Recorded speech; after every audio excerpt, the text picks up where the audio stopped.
Mr. Booker, board members, ladies and gentlemen, thank you for your time and attention tonight. I'm Jennifer Bankhead. I live at 807 Windwood Drive here in Gaston. It wasn't my intention to have my daughter here with me tonight, but she had a long day at Shriners Hospital, so she was unable to make it. The path that brings me here tonight did not start in April of this year. It actually started on September 11th, 2013.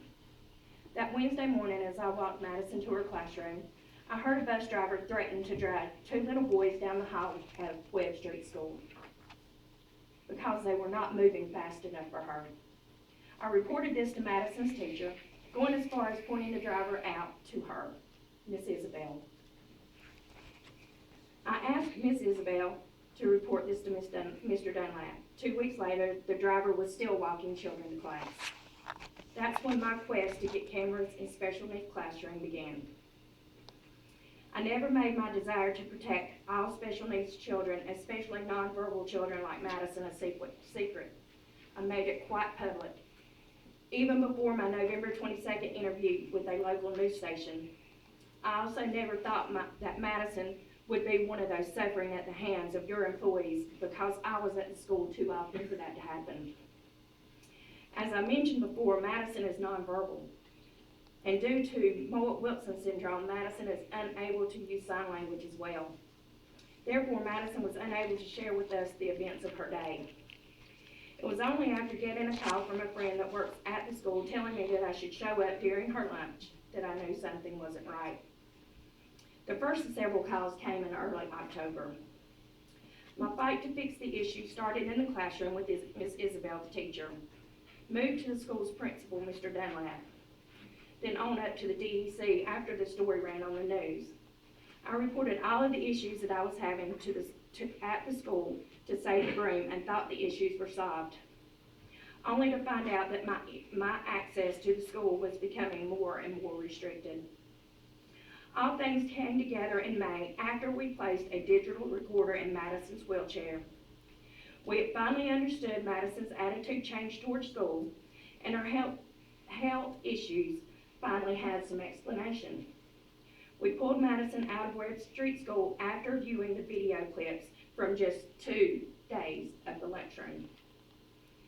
I went on to a member of the school board, and now here I stand. There are laws on the book to prevent the abuse and neglect of students like Madison, but those laws fail when they are not enforced. When other employees saw what was happening and failed to report them, the laws requiring them to do so are pointless. When federal law requires maintaining video clips in a student's education record as evidence of an investigation, and the administration allows them to be deleted, that law is pointless as well. The Board of Education is tasked with protecting our children, all children, from as many predators as possible. You, as the board, do everything in your power to protect our children from us.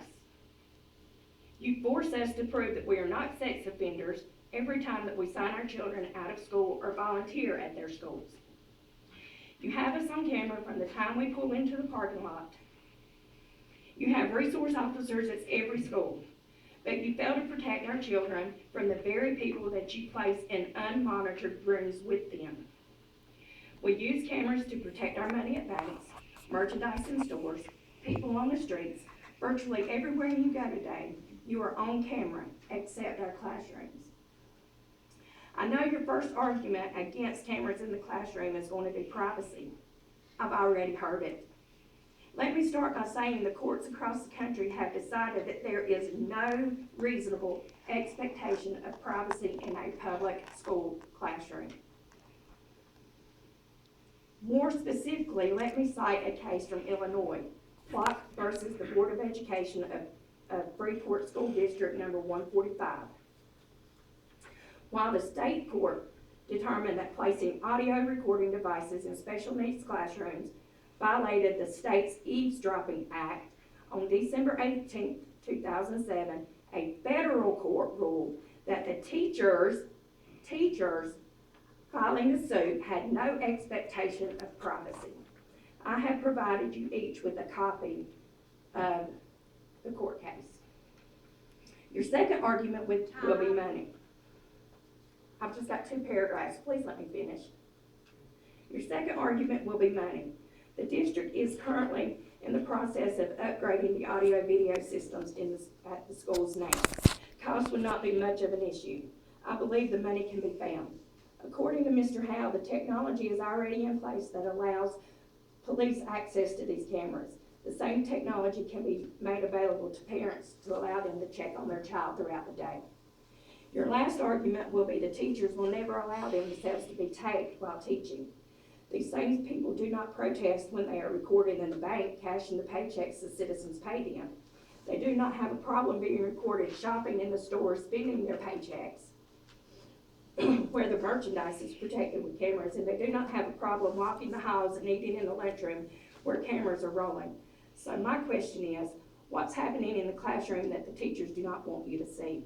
Oh wait, I've already known. I've heard it with my own ears.